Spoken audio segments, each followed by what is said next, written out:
अस्सलामुअलैकुम। 9th class कैसे हैं आप सब? उम्मीद है आप खैरियत से होंगे। हमने कंप्यूटर का पेपर डिस्कस नहीं किया और यहाँ से अब देखते हैं हम कंप्यूटर के चैप्टर नंबर 1 की अगर बात करें, यहाँ से आपका 8 एमसीक्यूज आ रहा है, 1 और 3rd शॉर्ट जिनकी फर्स्ट चॉइस है और 4th, 6 और 8 जिनकी सेकंड चॉइस है और लॉन्ग की यहाँ से आपके क्वेश्चन नंबर 3 की फर्स्ट चॉइस आ रही है। अब फेडरल बोर्ड ने अपने पेपर में ये बात की है कि वो जो डिफिकल्ट क्वेश्चन है उनकी चॉइसेस सेम रहेंगी, जो इजी पार्ट्स होंगे उनकी चॉइसेस वो शफल कर सकते हैं। वो शॉर्ट की चॉइसेस फर्स्ट है तो यहाँ पे सेकंड करके यूनिट नंबर 3 के साथ दे देगा, यानी कि आपकी शॉर्ट की चॉइसेस एक्सचेंज हो सकती हैं, नहीं भी हो सकती। ऐसे पेपर्स में हुआ है कि जो डिफिकल्ट क्वेश्चन थे उनकी चॉइसेस सेम थी, यानी सेम चैप्टर से वो क्वेश्चन बनाए गए हैं और जो इजी थे उनके पार्ट्स आपस में शफल किए गए हैं। शॉर्ट में बहुत थोड़ा ही चांसेस होता है कि आपके शॉर्ट शफल हों, लेकिन होते हैं और वो आपको फिर आने चाहिए। वो चैप्टर पे डिपेंड करता है कि वो किस चैप्टर से क्वेश्चन आया, वो आपको आना चाहिए।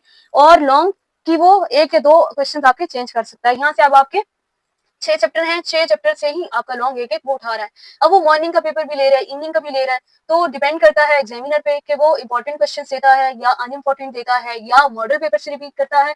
और अभी आपके पास 2 पेपर और भी हैं। वो कौन कौन से पेपर हैं? एक इंप्रूवमेंट का पेपर है और एक 2025 में जो फर्स्ट एनुअल वालों ने दिया था, एक वो पेपर है आपके पास और वो इसी कोर्स का पेपर है। इसलिए आपको कह रही हूँ कि आपने वो पेपर देखना है। ये जो चैप्टर्स हैं आपके, उन चैप्टर्स में से कौन कौन सा किस टाइप का एग्जामिनर ने क्वेश्चन पूछा है, कहाँ पे हमें डिफाइन करना है, कहाँ पे हमें प्रोग्राम लिखना है, वो सारी चीजें आपने उधर उन पेपर्स में देखनी है। अगर वो आपको पेपर्स ना मिले तो आप हमारे व्हाट्सएप नंबर पर रब्ता कर सकते हैं, वहां से आपको पेपर 2025 का और इंप्रूवमेंट का विद ऑब्जेक्टिव और विद सब्जेक्टिव आपको प्रोवाइड किया जाएगा।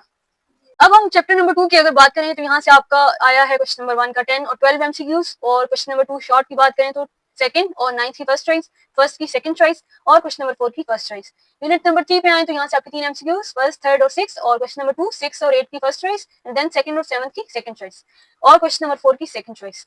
अब यहाँ पे अगर आए यूनिट नंबर 4 पे, यहाँ से आपका एक ऑब्जेक्टिव आ रहा है सेकंड एंड देन आपके क्वेश्चन नंबर 2 के 4th, 7th की फर्स्ट चॉइस और 5th की सेकंड चॉइस और क्वेश्चन नंबर 5 की आपके पास सेकंड चॉइस। यूनिट नंबर 5 में आए तो यहाँ से आपका क्वेश्चन नंबर 1 का 11 पार्ट और क्वेश्चन नंबर 2 का 9th और 10th की second choice and then question number 3 की सेकंड चॉइस। आपने इन क्वेश्चंस को अच्छी तरह देखना है और अपने मॉडल पेपर वाला जो आपका मॉडल पेपर होगा उसमें जो क्वेश्चन दिए गए हैं वो आपने अच्छी तरह पढ़ने हैं। मॉर्निंग वालों का ऐसा हुआ है कि मॉडल पेपर से क्वेश्चन रिपीट हुए हैं फर्स्ट टाइम, यानी मॉर्निंग वालों का पेपर में से वो आए हैं सवाल, 1-2 आ जाते हैं रिपीट होके और शॉर्ट भी आ जाते हैं और अब एज इट इज अभी बाकी क्वेश्चंस भी उन चैप्टर से उठाए जाते हैं और कुछ वर्डिंग सेम होती है। एग्जामिनर नेक्स्ट लाइन डिफरेंट पूछ लेता है कि इसका फंक्शन बताएंगे, इसके एडवांटेजेस या उसकी टाइप्स जो भी हैं, तो थोड़ा सा वो क्वेश्चन को चेंज कर देता है। अब उस क्वेश्चन से आपने हेल्प लेनी है।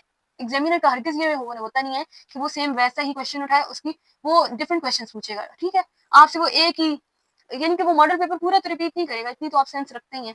उसने 2025 का पेपर भी डिफरेंट बनाया, देन इंप्रूवमेंट का, और अभी वो आपका मॉर्निंग का भी ले रहा है, इवनिंग का भी ले रहा है। तो हो सकता है कि कुछ सब्जेक्ट्स का आपका बिल्कुल अनइम्पोर्टेंट पेपर आए और कुछ का इंपॉर्टेंट भी है, क्योंकि एग्जामिनर को पता है। आप यूट्यूब पर सर्च करते हैं कि इंपॉर्टेंट क्वेश्चंस क्या है, आप रातों को तैयारी करते हैं, जिनकी तैयारी नहीं होती है, जिन्होंने पूरा साल नहीं पढ़ा होता। कुछ कमेंट्स हम देखते हैं कि कुछ ने कहा होता है कि हमने नहीं पढ़ा है, अब एंड पे हम तैयारी कर रहे हैं, तो फिर वो क्या करते हैं, वो इस चीज को फॉलो कर लेते हैं या सेम उन्हीं क्वेश्चंस को याद कर लेते हैं जो मॉडल पेपर में आए हुए हैं। तो एग्जामिनर इतना पागल नहीं बैठा हुआ पीछे पेपर बनाने वाला कि वो आपका सेम वही पेपर उठाकर रिपीट कर देगा। अब यूनिट नंबर 6 का देखें तो यहाँ से आपके पास क्वेश्चन नंबर 1 का 7 और 8 MCQs and then question number 2 की 5th की first choice and then 3rd की सेकंड चॉइस और क्वेश्चन नंबर 5 की आपके पास क्या आ रही है, फर्स्ट चॉइस। और आपका जो ये, अब आप कहेंगे कि ये सारे चैप्टर्स ही इंपॉर्टेंट हैं, सारे चैप्टर्स ही इंपॉर्टेंट हैं और एक चैप्टर है जो आपका नहीं है इंपॉर्टेंट, वो है लास्ट चैप्टर आपका यूनिट नंबर 7 एंटरप्रेन्योरशिप का। वहां से आपका एक अदद बन रहा है शॉर्ट और 2 ऑब्जेक्टिव बन रहे हैं। आप उसको ऑब्जेक्टिव के पॉइंट ऑफ व्यू से तैयार कर लें, क्योंकि अब सारे चैप्टर्स के आप लॉन्ग भी तैयार नहीं कर सकेंगे, तो आप वहां से 2 शॉर्ट तैयार कर लें, सॉरी 2 ऑब्जेक्टिव और एक शॉर्ट। एक शॉर्ट कौन सा?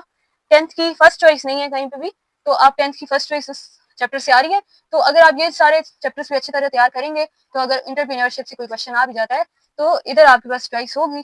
यानी कि ये चैप्टर आपने तैयार किए हुए होंगे तो वो आप चैप्टर, वो जो तैयार किया हुआ होगा उससे आप वो क्वेश्चन अटेम्प्ट कर सकते हैं। और आपके पास तो फर्स्ट चॉइस, सेकंड चॉइस, ये चीज भी होती है, तो आप इजीली अपना पेपर अटेम्प्ट कर सकते हो। अगर आपको एक चैप्टर नहीं आता तो दूसरा तो आता ही होगा, तो ये चीज एक तरह की आपके पास बहुत अच्छी चीज है कि आपको एक नहीं आता तो दूसरा आता होगा। आपके पास बहुत ज्यादा चॉइस होती है इस तरह।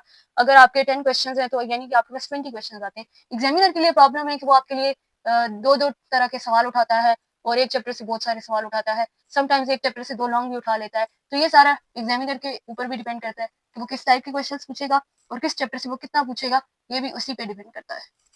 तो 9th क्लास, आई होप आपको ये सारी बातें और ये सारी चीजें भी समझ आ गई हों। अब हम इस पेपर का सोल्यूशन डिस्कस करेंगे। पहले हम सेक्शन ए देखेंगे एंड देन सेक्शन बी और सी आपको बताया जाएगा, आपको सोल्यूशन प्रोवाइड किया जाएगा। मिलते हैं नेक्स्ट वीडियो में, तब तक अपना ख्याल रखें और अपने पेपर्स की बहुत अच्छे से तैयारी करें। अल्लाह हाफिज।